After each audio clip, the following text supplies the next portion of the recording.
Alright, so in this video we're going to make a density kind of raster that shows places that have quote-unquote too much vessel traffic and places that have acceptable levels of vessel traffic. The first thing I'm going to do though is I'm going to create a new folder and just organize all my information a little bit better. I'm going to call this source so that I can just bring all of my data in there so that when I start making more files it's a little more sensible. That's pretty good. Source, and I'll make another one called Scratch. Alright, so now I go into Qgis and we'll start kind of working with the vessel count mid-coast shapefile.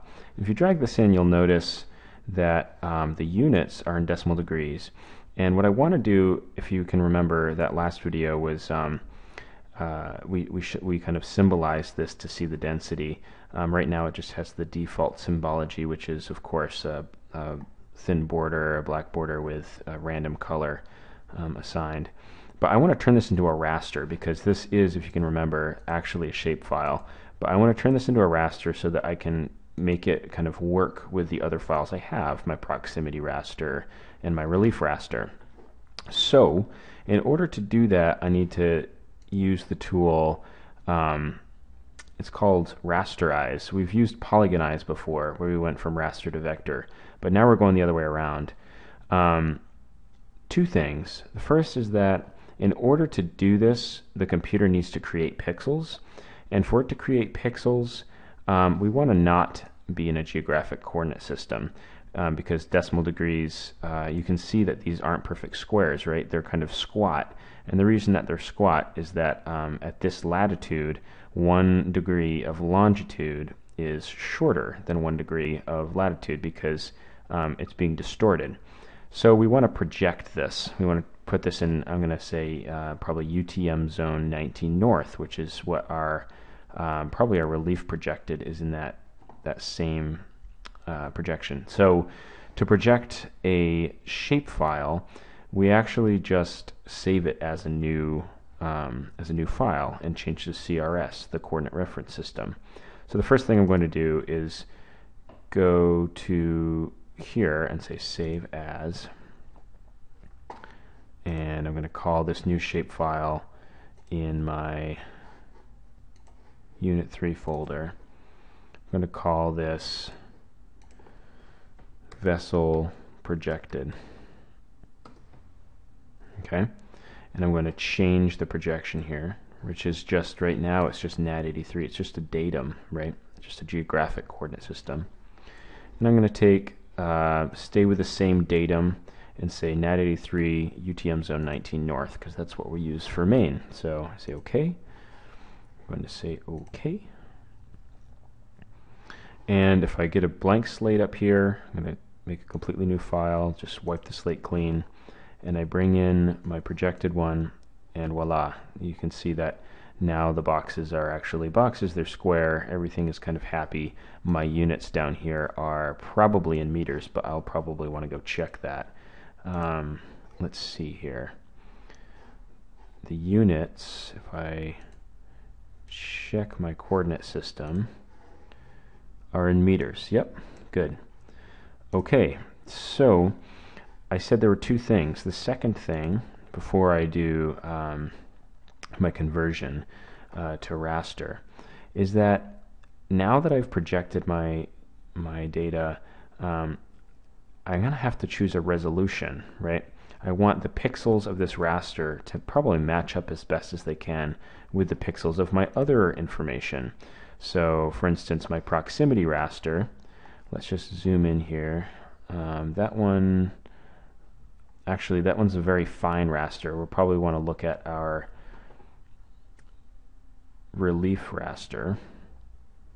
So relief projected.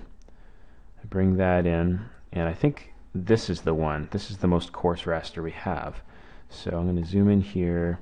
I'm just going to measure a pixel because I think it's a little faster. And okay, about 70 meters seems to be the grain. So we're going to do 70 meters for our vessel density raster. But what you should know is that just because we're going to do 70 meters, the reporting unit for these kind of vector boxes is much larger than 70 meters, right? It's 1.5 kilometers, almost 1.2 kilometers.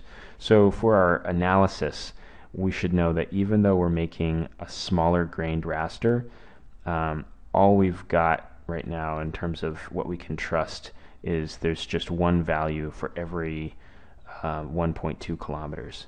So this is the new kind of reliability of our analysis. We're making it very coarse by using this data set, but it's the best we can do, and it's just for fun, so we're learning how to use these things.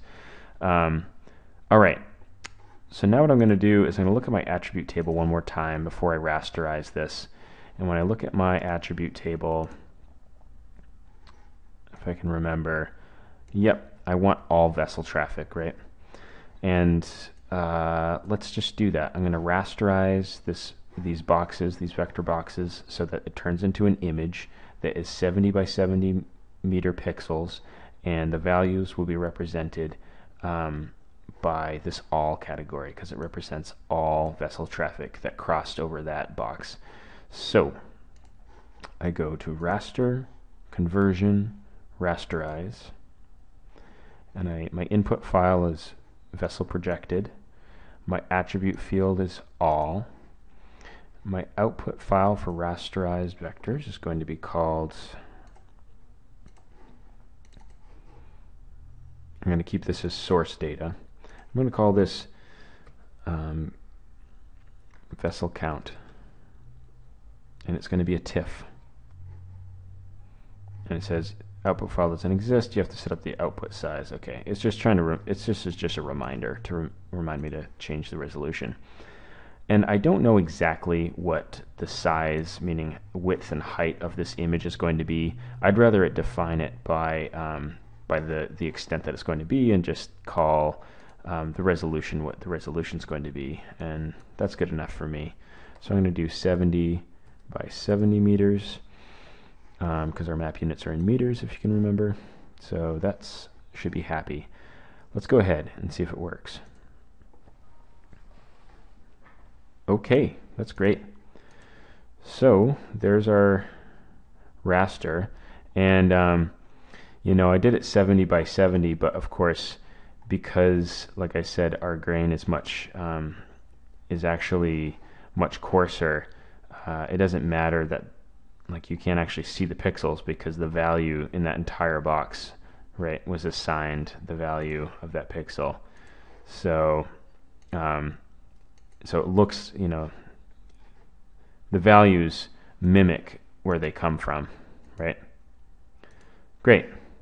So now what I'd like to do is classify this, and we could symbolize it to try to tease out what values are in different places, but I've just got my kind of information tool, and I'm going to click around here, and the trick here is that this isn't actually the best data set for what we're doing, because these are mostly commercial vessels, right? Lobster boats, which kind of are the most numerous, probably working boat on the Maine coast, don't have to have AIS. So we're just using this as kind of a proxy. So even though this location right here only says it has had 4 commercial vessels with AIS crossing it in that entire year, I'd like to assume that this is still, if it has at least 3 vessels, let's call that, if it has at least 3 vessels, that means that it's a fairly high traffic area, because that means that 3 very large vessels have passed over that. We don't want to be anywhere near them. So I'm just kind of making a pretty big assumption here, and you should be conscious of that this is probably the biggest subjective decision I'm making without any supporting material. So let's make a raster from this raster called, I want to call it crowded sparse. And this is going to delineate places that are either crowded or not crowded in a very kind of basic way. Vessel count greater than 3, right? Let's give that a value of 20. And that means that those places, the places greater than 3, are going to be multiplied by 20. And those are crowded places in my mind, right? But we also want to have a raster where vessel count is less than or equal to 3. In those places, let's make that a value of 10. And those are going to be places that we consider sparse and kind of more ideal. So just keep track in your mind of these classifications. I'm going to tell you why I'm doing this in the future for our conditional adding, but you'll see how it plays out. But our ideal raster has 20s and 10s, right? So let's see if this works. Okay. So let's see here. 10 is black and 20 is that. So let's just see. Yeah, it looks like we've got 10s and 20s, right? 20's no good, 10 is pretty good. So I'm happy. I think that works, and we will go ahead and make another classification of our proximity raster for near and far mainland.